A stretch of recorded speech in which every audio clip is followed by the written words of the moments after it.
हम तनी बाहर का गई नहीं तू तो ग्लो मारा शुरू हो गिलू।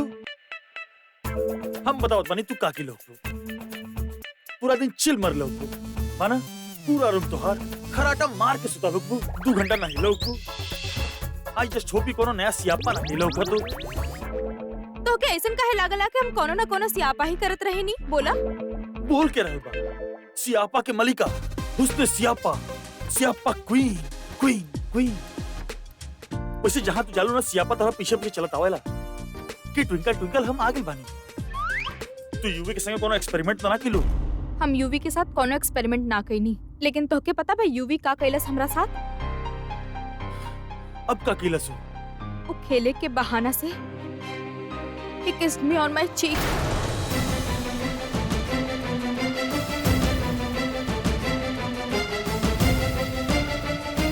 तुहार ना यह प्रॉब्लम बा ट्विंकल। तू समझे के तैयार नहीं खू कि ओकर दिमाग एगो 5 साल के बच्चा के बा। बस अपना मन में बैठा ले बाड़ू कि यूवी एक्टिंग कर रहल बा तमाशा कर रहल बा सच्चाई और लॉजिक्स के इग्नोर कर रहल बाड़ू और कुछ तोरा समझ में नहीं आया। खैर अब हम आगे बढ़े तो हम हैंडल कर ले ठीक बा तू ओके और परेशान मत कर बस। तो क्या हमेशा ऐसा काहे लागेला कि हम उल्टा ही सोचे नहीं तो हमार बात काहे ना मानेला। काहे कि तू खुद उल्टा पड़ा तोहर दिमाग उल्टा बा तोहर बात उल्टा बा तोहर सोच उल्टा तो कैसे मान अब भी के बात बा पीछे बच्चा खेलत रहे यूवी उनका में शामिल रह खुश रहल। तो खुद बताओ अगर जरा से भी एक्टिंग करत होगा तो दिखत कहीं ना कहीं तो दिखत। इतना इंटेलिजेंट समझला ना तू अपना आप के कुंज सरना तो के समझ ना आवेला कि वो ड्रामा कर रहल बा। बच्चा जैसन मुंह बना के खड़ा हो गई तो हो गई पागल।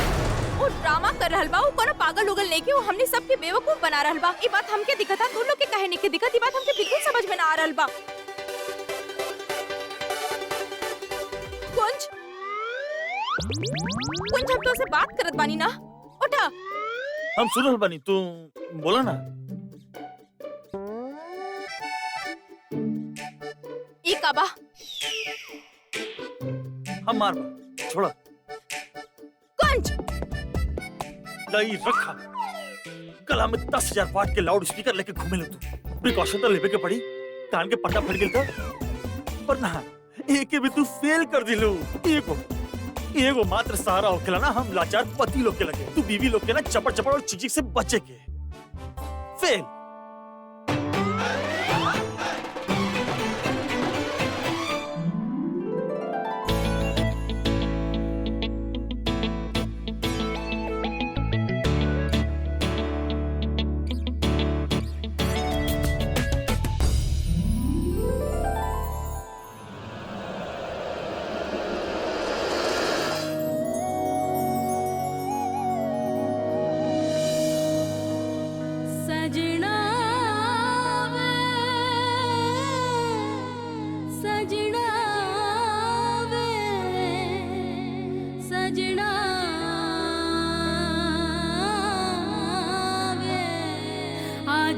सजना आजा वे सजना रूह में शामिल तुझे कर लूं सजना वे सजना वे सजना। Oh my God! How romantic is that, huh?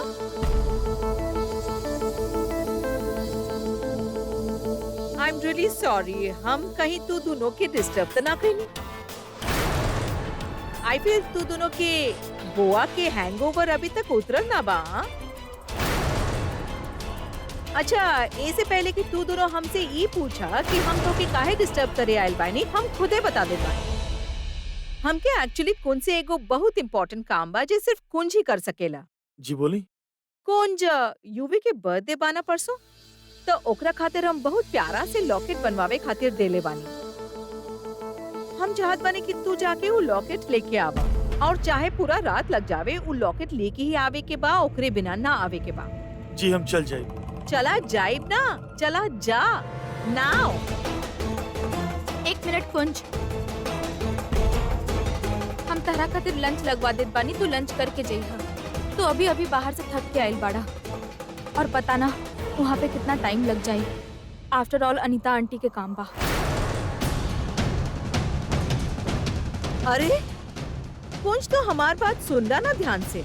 हम जरा से काम का दे देनी तो दोनों के थकान और भूख याद आ गई। वैसे मजदूर के पास कोनो चॉइस ना होखले, अपन मालिक के कहल माने के पड़ेला, तभी उनके खाना पानी मिलेगा। समझ में आयल हमार बात? निकला अब जा।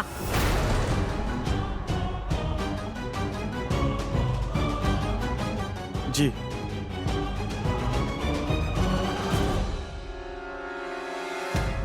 आप काहे कुंज के अच्छाई के फायदा उठावत बानी? का बिगड़ ले बा उ आपके? तू कुछ ना बिगड़ ले बा हमार, बिगड़ ले त तू बाड़ू। देख लू ना हमार युवी के का हालत कर देले बाड़ू तू। अब तू देख हम तहार कुंज के का हाल कर दी। 2 दिन में ओके अपन नौकर बना के रखब।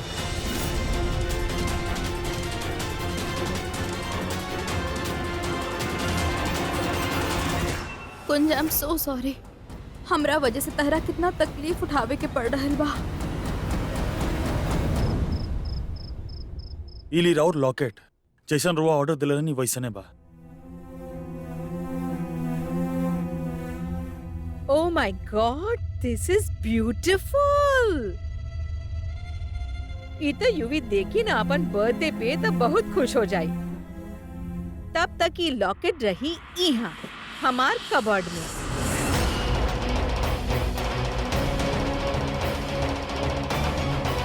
हम चलत बनी। ए कुंज, जस्ट वेट। हाँ 1 मिनट।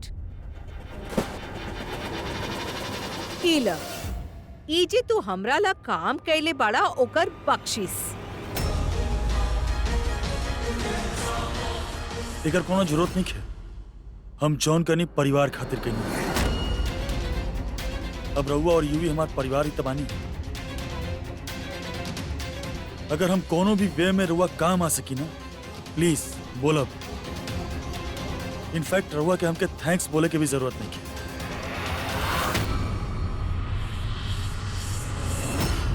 वैसे बात ना तू बहुत बड़ी बड़ी और बड़ी अच्छी अच्छी कर लेवल। बड़ी बड़ी बात से घर ना चलेला ना।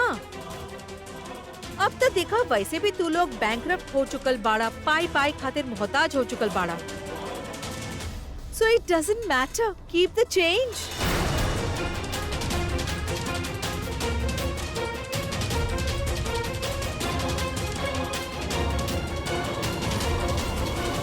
रउआ के जॉन बोले के बाद बोल रही, पर लक्ष्मी के निरादर मत करी। काहे कि जहां इनकर इज्जत ना होखेला वहां ही रुके ली ना। तो ये बात आप याद रख।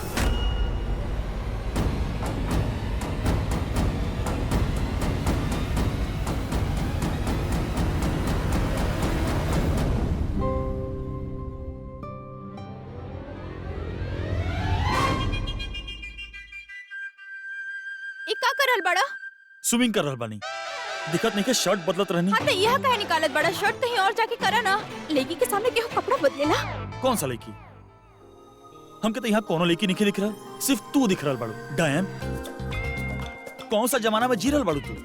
अभी तक 80s में बाड़ू कि लड़का लड़की रूम में और बाहर फूल टकराइल और हो गए। और हम कहतो के 80s के हीरोइन दिख रहल बानी। हाँ, जो हल्का से पल्लू खिसकल और हाय दैया।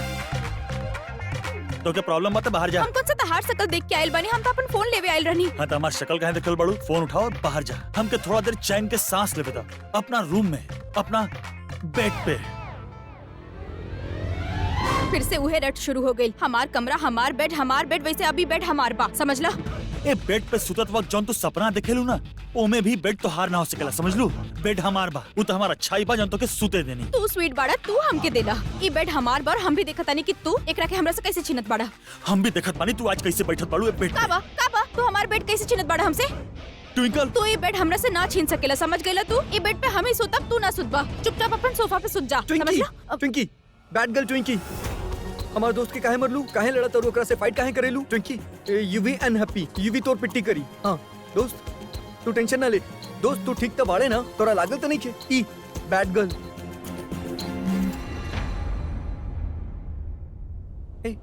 वाओ, ई चेन कितना अच्छा बा। कहाँ से ले ला? हाँ? ये हमनी के शादी पे गिफ्ट मिल रहा हमके ट्विंकल के फैमिली की तरफ से। ई चेन यूवी के पसंद बा। ई चेन यूवी के चाहिए। यूवी बॉन्ड दा।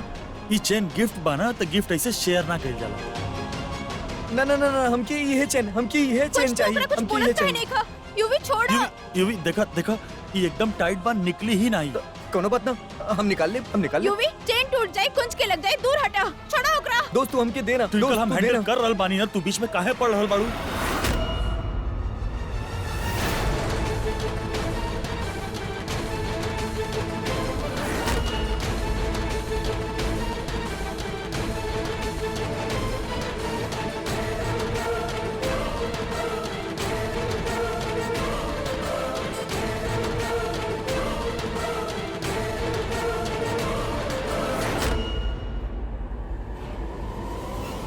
यूवी तो के चेन चाहिए ना? परसों तोहर बर्थडे बा, हम तो के चेन ही गिफ्ट दे दे। अभी ये चेन टूट गिल बा, तू वैसे भी ना पहन सकेला। हम आप बर्थडे, यूवी के बर्थडे बा परसों। वाह वाह वाह वाह वाह।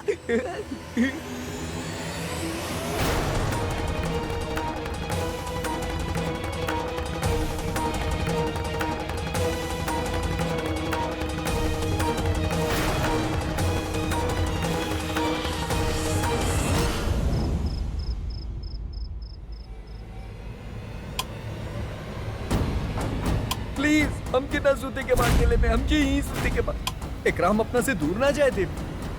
कबो ना। ई चेन यूवी के पसंद बा। ई चेन यूवी के चाहिए।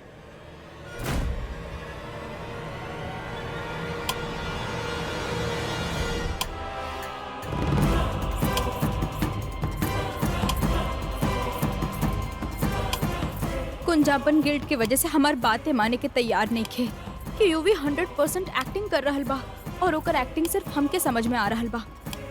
आज भी यूवी कुंज के गले से चेन निकाल के खुद सिर्फ यही खातिर पहने के चाहत रहे, काहे कि हमार फैमिली के तरफ से ही कुंज खातिर तोहफा बा।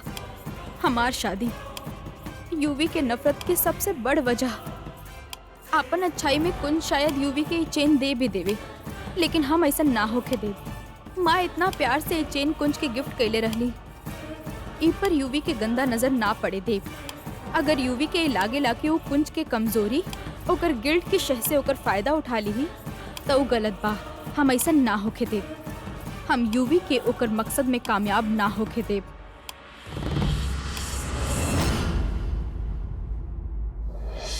सुरजीत जी, हम चाहत बानी के जे लॉकेट हम यूवी खातिर बनवाइले बानी ना, वो आप अपन हाथ से ओके दीही।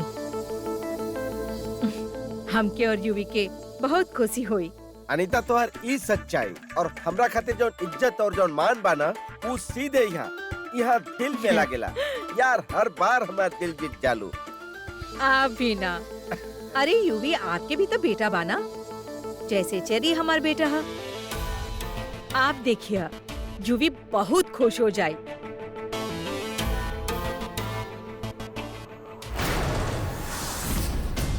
अरे लॉकेट कहाँ गए? हम तो एजे ही रख ले रानी। वो देखा उहे कहीं हो की।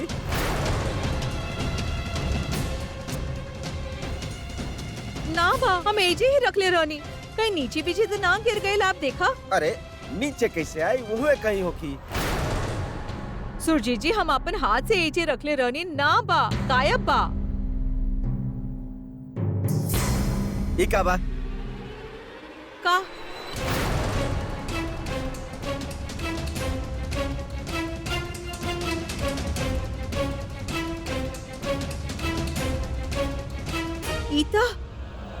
इता कुंज के चेन के हिस्सा बा।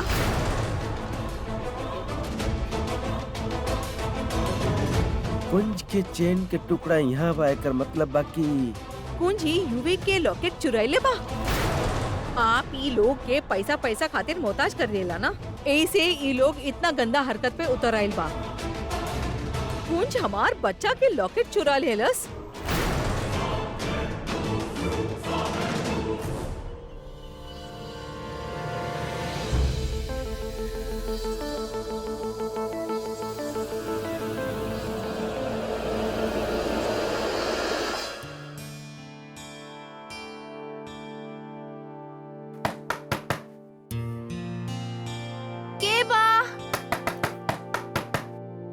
मिनट।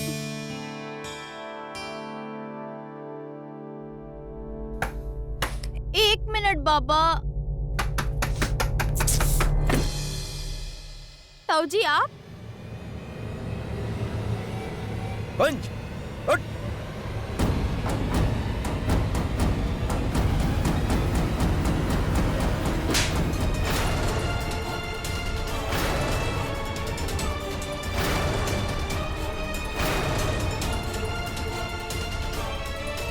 तो इतना हिम्मत चोरी करे ले, वो हमार बेटा यूवी के लॉकेट, चोर कहीं के।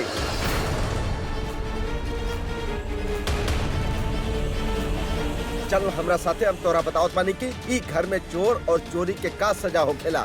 कैसे बात कर रहल बानी रुआ ताऊ जी? हम काहे चोरी कर? चुप कर। सच का बा हमरा पता बा, अब हमरा सिर्फ फैसला सुनावे के बा। चल हमरा साथे।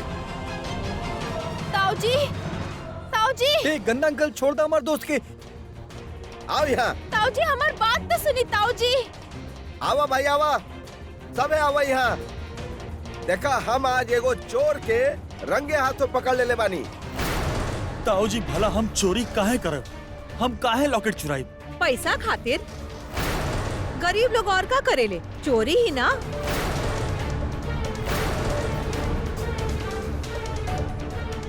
कुछ भूखल मर जाई लेकिन ऐसा काम ना करी। आप लोग कुछ पे ऐसा इल्जाम कैसे लगा सकेनी? अच्छा, अभी शादी के 2 दिन भइल ना और पति के इतना वकालत इतना अच्छा से जाने लोए के? हाँ जान गइल बानी, कहे कि आप लोग कुंज के वैसे ना जाने नी जैसे हम जानत बानी। ओकर ईमानदारी और ओकर उसूल हम दावा के साथ कह सकेनी कि कुंज कबो कोनो चोरी ना कर सकेला, समझनी? ऊ तो अभी पता चली जाई। ई का चल रहल बा? ई कलेश काहे डाल बड़े घर में? ए तरहुआ अपन लाडला भतीजा से पूछी बेबे। अनीता यूवी खातिर एगो लॉकेट बनवले रहली, जेकरा ई पैसा के लालच खातिर चोरी कैले बा। चोर भाई। ना सुरजीते, ई तू का बात कर रहल बड़ा? भला कुंज आपन ही घर में चोरी काहे करी? हमरा पता रहे बेबे कि रउआ हमार बात के यकीन ना करब, बाकी ये सच बा कि ई एगो चोर बा। ना, हम ही ना मानब, ई हो ही ना सकत। सुरजीते, तोके कुछ धोखा भइल बा। धोखा तो हमने सबके साथ भइल बा बेबे। आखिर में दिखा देलस के कर खून बाई।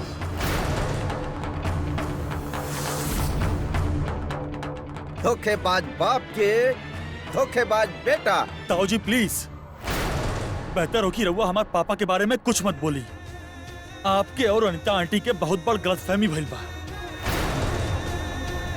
भाई साहब रउआ कुंज के बात सुनी तो सही। देखिए हमके पूरा यकीन बा कि वो चोरी ना कर सकेला। भाई साहब प्लीज। अब बेवजह हमारे बेटे पे इल्जाम लगा रहल बानी। वो लॉकेट कहीं खो गइल होई या फिर कहीं रख के आप उसे भूल गइल होई है। हमार कुंज चोर ना बा।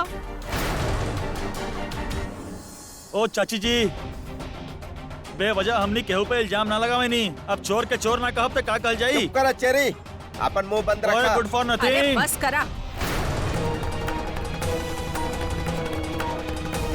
बैड अंकल, हमार दोस्त कुछ ना कहले बा। छोड़ दो ओकरा के।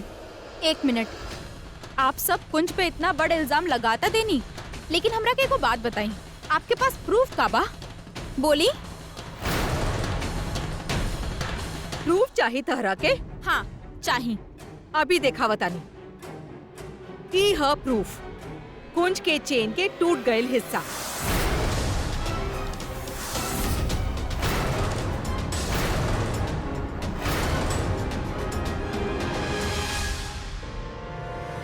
ई हमके गिरल मिलल हमार कबर्ड के बाहर। ऐसे बड़ा कोनो प्रूफ चाहिए या दिस इज इनफ?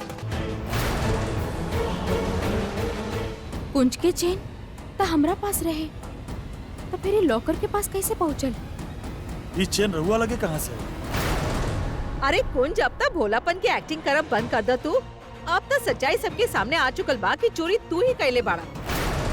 तहरे सामने ही हम अपन कबर्ड में वो लॉकेट रखले रहनी ना यूवी के। आई एम श्योर तू तभी डिसाइड कर ले रहला कि तू लॉकेट बेचबा सिर्फ पैसा खातिर। लेकिन Anita baby I am really sorry, लेकिन पानी अब सर के ऊपर से गुजर चुकल बा। अब हम चुप ना रह सकेनी। आज हम पूरा दुनिया की ई बता के ही रहल कि ई सरनाज के बेटा कितना बड़ा चोर है।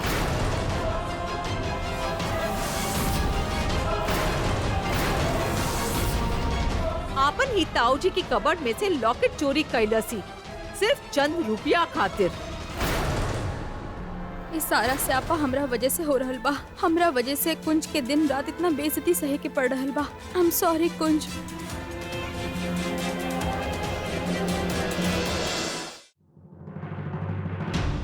सुना सुना सुना सब लोग प्लीज हमारी बात।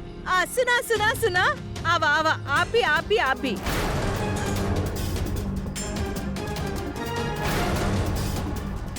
आज हम आप लोगन के सामने सरना खानदान के सच्चाई पेश करे चाहत बानी।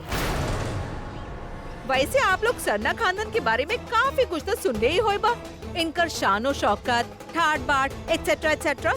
आज हम आपके ई बतावे चाहत बानी कि ई जैसन अमीर लोगन के असलियत में सोच कितना गंदा और कितना घटिया होवेले।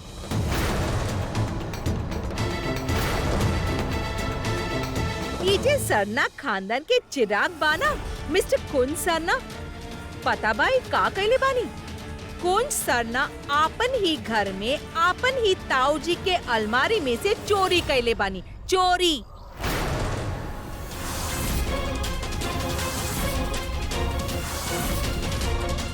हमार युवराज के लॉकेट चुराइले बा कुंज सरना। ई बाए खानदान की असलियत। वैसे भी आजकल आप लोग सुनले ही होय बा, माँ अपन बेटी के मार रहल बानी। कुंज सरना जैसन लोग आपन ही घर में चोरी कर रहल बाड़े 1 लाख रुपया। अरे आप लोग कबो सोच ले रहला कि हमनी के आपन अमृतसर के फैमिली के सोच इतना गंदा, इतना घटिया, इतना ओछी हो सकेले? आज कुंज सरना जे हरकत कैले बाना, वो सिर्फ आपन परिवार के ही ना, बल्कि हमनी के अमृतसर के शर्मिंदा कैले बा, पूरा अमृतसर के। बस करा अनीता, बस करा। जे परिवार के इज्जत तू सरेआम उछाल रहल बाड़ू, नीलाम कर रहल बाड़ू, मत भूला तू भी उहे परिवार के हिस्सा बाड़ू अब। हाँ बेबे, हम भी यही परिवार के एगो हिस्सा बानी। ऐसे हम ही सब चुपचाप बर्दाश्त ना करब। और बेबे, जब कुंज हमार बच्चा के जिंदगी बर्बाद कैले रहे तब तक कुछ न बोलल रहनी, और अब जब हम कुंज की असलियत सारी दुनिया के सामने लावे चाहत बानी तब आपके इतना गुस्सा आ रहल बा। मतलब आज भी आप कुंज के साइड ले रहल बाड़ू ना? कुंज के बचावे चाह रहल बाड़ू? काहे बेबे, इस चोर के काहे बचा रहल बाड़ू आप? अनीता, इस सारा बात अंदर जाके भी हो सकेले, ना कि चौराहे पे खड़ा होके सबके सामने। ना बेबे, I am sorry, I am really sorry. लेकिन हम ई बात सरेआम सबके सामने करे चाहत बानी। हम इतना प्यार से अपन बच्चा खातिर लॉकेट बनवेले रहनी, जे कि कुंज चुरा लेलस। हम पूरा दुनिया की ई बताए चाहत बानी कि कुंज कितना बड़ा चोर बा। सुरजीते समझावा ना अपन बीवी के, हमनी के इज्जत के दागदार कर रहल दिया। ना बेबे, हम अनीता के ना रोकब। सबके पता चले के चाहिए असलियत मनोहर के परवरिश के और कर परिवार के बाद। चोर कुंज, एगो धोखेबाज बाप के, एगो धोखेबाज बेटा। ताऊजी कुंज सच कह रहल बा, कोनो चोरी नहीं के कैले। हम आपके बतावत बानी कि का भेल रहे। कल रात के जब यूवी खेलत रहे तो गलती से कुंज के चेन तोड़ देले रहे, और फिर हम वो चेन अपना पास रख लेनी कि हम अगला दिन जाके ओकरा के ठीक करावे वाला रहनी। लेकिन हमके बिल्कुल आइडिया नहीं थे कि वो चेन तिजोरी के पास कैसे पहुँचल। अरे तू तो चुपे रह ट्विंकल, झूठ काहे बोल रहल बा? का सबूत बा तेरे पास? बोला। बस करिए अनीता जी, घर के बाद घर में ही रह के चाहिए। इतना छोट से बात लेके इतना हंगामा कर रहल बानी? वाह वाह वाह वाह, का बात बा। सुना, अरे सुना सुना सुना, ई पानी मिस्टर कुंज सरना, एकर मासूम चेहरा देखी जरा। इस चेहरा के पीछे कबो पता चली कि इतना बड़ा चोर छिपल बा। ना ना चुड़ैल आंटी बस करा, हटा हटा हमारे रास्ते से, बैड अंकल हटा। ए चुड़ैल आंटी हम हमार दोस्त चोर नहीं खे ना, बस करा, हमार दोस्त चोर नहीं खे। यूवी प्लीज अनीता आंटी ये सब मत करी, हम हाथ जोड़तानी, हमने के बिलीव करी। ट्विंकल, हम तोहार पति के इतना आसानी से छोड़े वाला ना बने।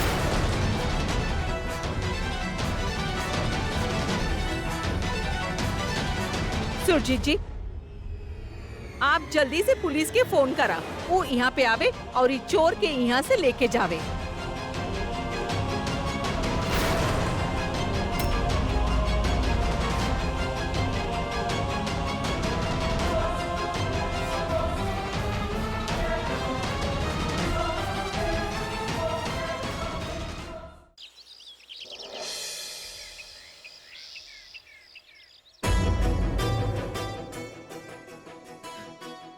ए गुड फॉर नथिंग कमरा से तक कुछ ना मिलल, अब का कल जाए? अनीता सही कहत रही बेबे, लागत बा कुंजू लॉकेट रात में घर के कहीं बाहर छुपा देले बा या कहीं बेच खेले बा वो पैसा के खातिर। चल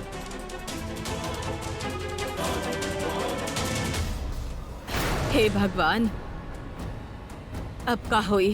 बेबे बेबे ये सब का बा? आमी सुरजीते के कहले रहनी कि तू दोनों के कमरा के तलाशी लेवे खातिर, लेकिन कुछ न मिलल। बेबे कुंज तो के पैसा ही चाहत रहे तो हमसे कहत, हम बानी ना तो हर सारा उलझन के सुलझावे खातिर हमसे पैसा मांगत, हम तो के दे देती। ई सब कह के तू घर के सारा माहौल बिगाड़ देहला। हम बस ये कहब कि प्लीज हमारे यकीन करी, हम इसे कुछ नहीं कहले बेबे।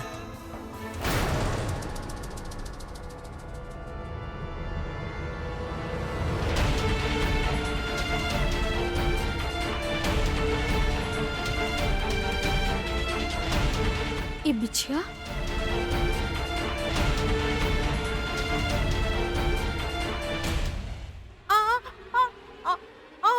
Anita aunty I okay? Stop, I can handle this my self. तोहार सहारा के जरूरत ना बा हमके।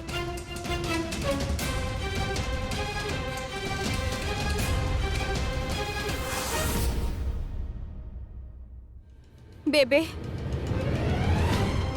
बेबे अगर आप बुरा ना मानी तो जैसे हमने के कमरा के तलाशी भइल बा वैसे ही घर के और कमरा की तलाशी भी तो होके के चाहिए ना बेबे। सिर्फ चेन के एगो छोट सा टुकड़ा मिल जाए से ई तो प्रूफ ना होखेला ना कि कुंज चोरी कैले बा। लेकिन कुंज, अगर ई लॉकेट ना मिलल तो तोहके तोहार चोरी कबूल करे के ही पड़ी। छोट से चेन ही सही, पर बात तो सबूत ही ना। मंजूर?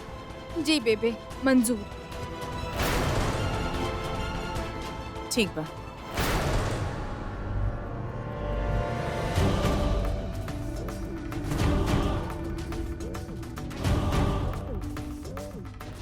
बेबे रहुआ के हमरा रोके के ना चाहत रहे, अब तक कहत बानी पुलिस के बुलवावा। तू डंडा पड़ी ना तभी सारा सच्चाई उगल दी। हमरा पहले ही पता रहे कि केहू के कमरा में कुछ नहीं मिले वाला। ये कुंज बा ना, ये बड़ा चालाक बा। ये लॉकेट पहले ही कहीं छुपा देले हो की। ताऊ जी अभी एगो कमरा के तलाशी बचल बा, अनीता आंटी के कमरा के। What? How dare you? हम भला अपन बच्चा के लॉकेट खुद काहे चुराए? दिमाग खराब हो गए। छोटकी बहू पहले भी कह चुकल बानी, अपन मुंह बंद रखल कर, समझ ले तू। 1 मिनट सुरजीते, ट्विंकल बिल्कुल सही कह रहल बिया। जब सारा कमरा के तलाशी लेहल जा रहल बा त अनीता के कमरा के काहे ना? बेबे रहुआ भी जे ओकर सही बा ओ सही बा, और जे हम कह देनी ना वो कह देनी। चला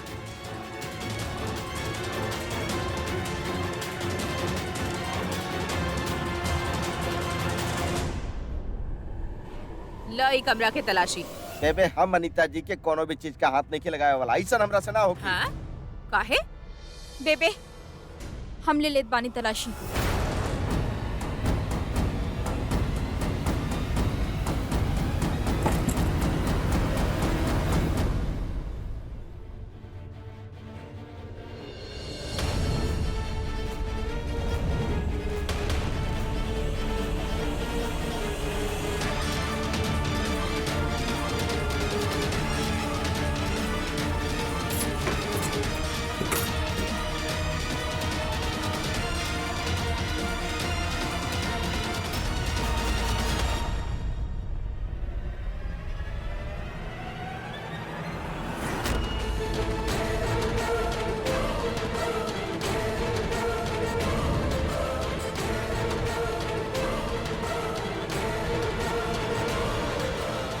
कुछ मिलल? और बंद कराई बकवास। बेबे बहुत ड्रामा हो गई। अब तक पुलिस थाने ही जाए के होगी। अरे अरे सुरजीते हमार बात तो सुना। सुरजीते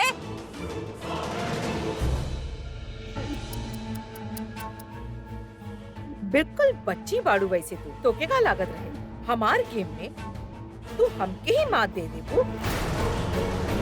वैसे बिल्कुल सही सोच ले रहलू तू। ये लॉकेट के गायब हम ही कैले बानी ताकि हम तहार कुंज पे चोरी के इल्जाम लगा सके। You know what? तो कि सबसे पहले हमार ही कमरा के तलाशी करावे के चाहत रहे। कहे कि जब बाकी सब रूम्स के तलाशी चलत रहे ना तब हम वो लॉकेट गायब कर देंगे और अब वो केहू के हाथ ना आवे वाला।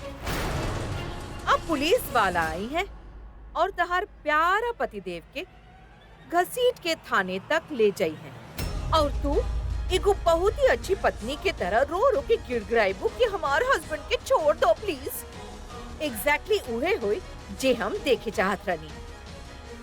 तो के रोवता। हाँ ऐसन कुछ भी ना होखी। ना हम रोई और ना ही कुंज जेल जाई। और ये एगो पत्नी के वादा बा आपसे, समझनी?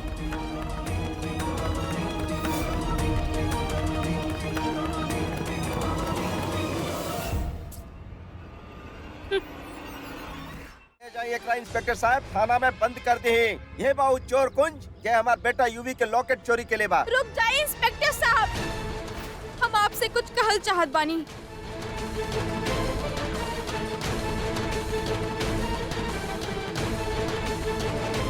कुंज चोरी नहीं के कैले।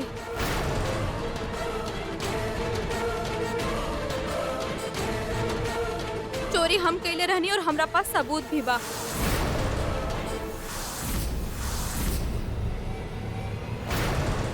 ई रहलू लॉकेट। ट्विंकल का?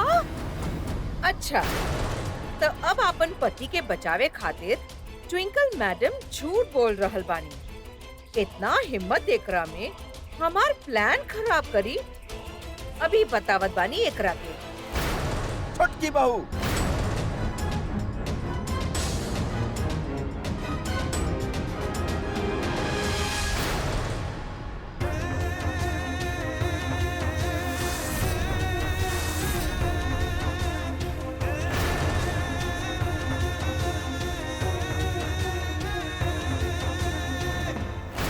ट्विंकल एक घर के बहू बिया, इज्जत बिया, हमार बीवी बिया। ऊपर हाथ रहुआ ना उठा सकेनी। ई जे कर रहल बिया सही कर रहल बिया। चोरी करके बेबाक होके सबके सामने ही अपन जुर्म कबूल कर ले बिया। खुद चोरी करके तोहके थाने पहुंचावत रहे कुंज।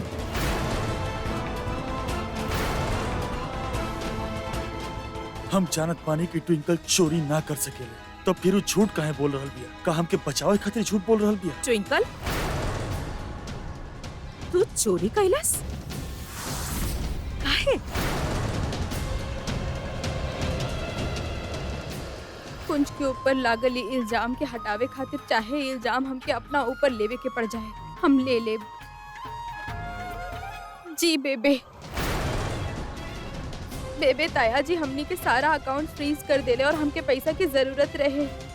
हमके कुछ समझ में ना आयल और यही से हम लॉकेट चुरा लेनी।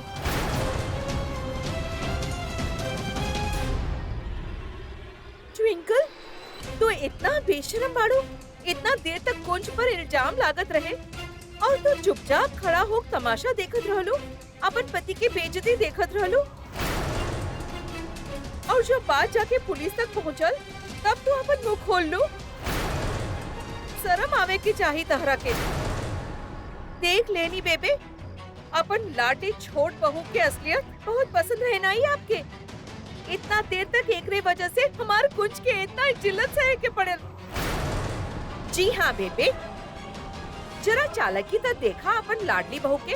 अब देखा ई का कैलस, ई घर के एक बेटा के लॉकेट चुरैले बा और दूसरा बेटा के बदनाम कैलस बा। जब हम सारा मोहल्ला के सामने एक पति के बदनाम करत रहनी तभी कुछ न बोलल, और चढ़ावा अपन लाडली बहू के अपन सर पे।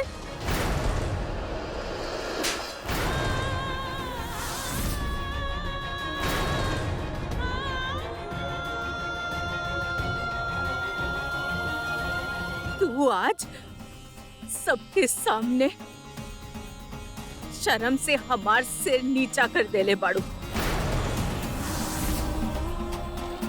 हमार प्यार, हमार विश्वास के तू ठेस पहुंचैलू। अरे हम तो के ई घर के छोट बहू ना बल्कि अपन बेटी के मान देनी।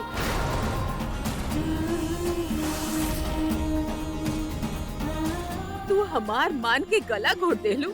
अगर तोहरे जगह हमार आपन भी बेटी होत ना, तब भी हम ओके इहे सजा देती सबके सामने। आ यहाँ बेबे, सजा तो एकरा मिले के चाहिए। पुलिस भी बिया और चोर भी। अब रउआ बताई एकरा साथे का कल जाए। ट्विंकल की तो सजा मिले के ही चाहिए। ई कुछ के साथ जे कुछ भी कैले बा, ओकरा लायक की तो पुलिस के हवाले कर देवे के चाहिए। बस उषा, अगर ई घर के बहू पुलिस स्टेशन जाई तो जुलूस हमनी के इज्जत के निकली।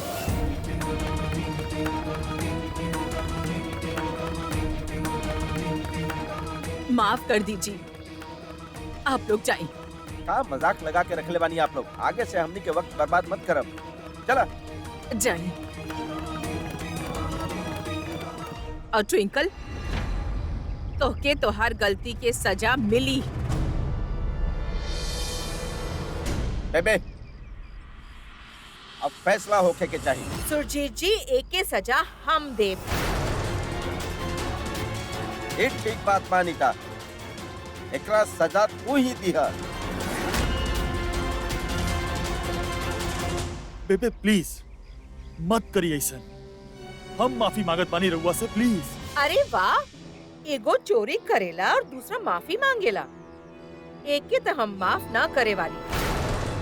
ट्विंकल गलती कैले बा और ओके ई गलती के सजा जरूर मिली। अनीता बतावा। बेबे, अब देखा, अब ट्विंकल ही घर के बहू बा, ऐसे हमके तो समझ में ही ना आ रहा कि एक का सजा दे। एकरे जगह के हो और हो तो उसे हम जरूर ही कहती कि जा जमीन पे अपन नाक रगड़ के दिखावा।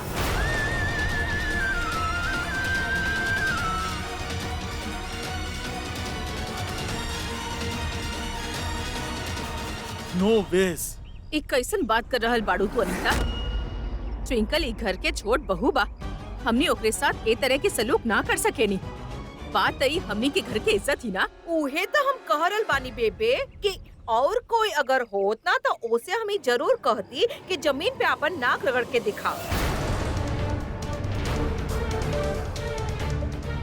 लेकिन ट्विंकल हमनी के घर के बहू बा।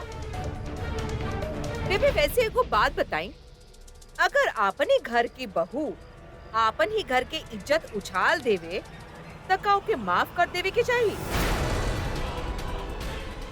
ट्विंकल के आपन ही घर में चोरी करब का ठीक बा?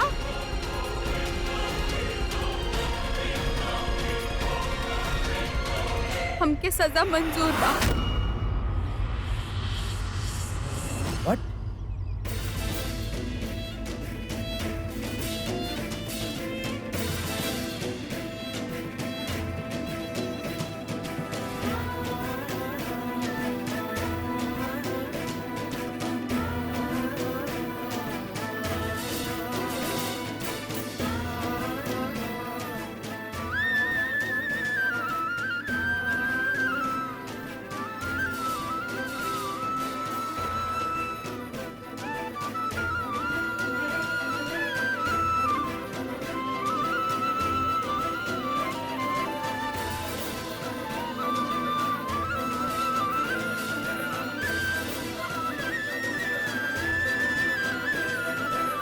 ना ना ना ना ना गंदी आंटी, चुड़ैल आंटी, तू बहुत गंदा बाड़ू, बहुत मीन बाड़ू।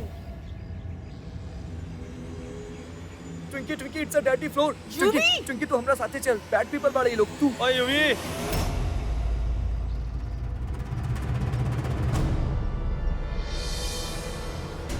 आजा चला, आजा हमरा संगे आजा चला। अरे आजा चला, आजा आजा नो आजा। नो नो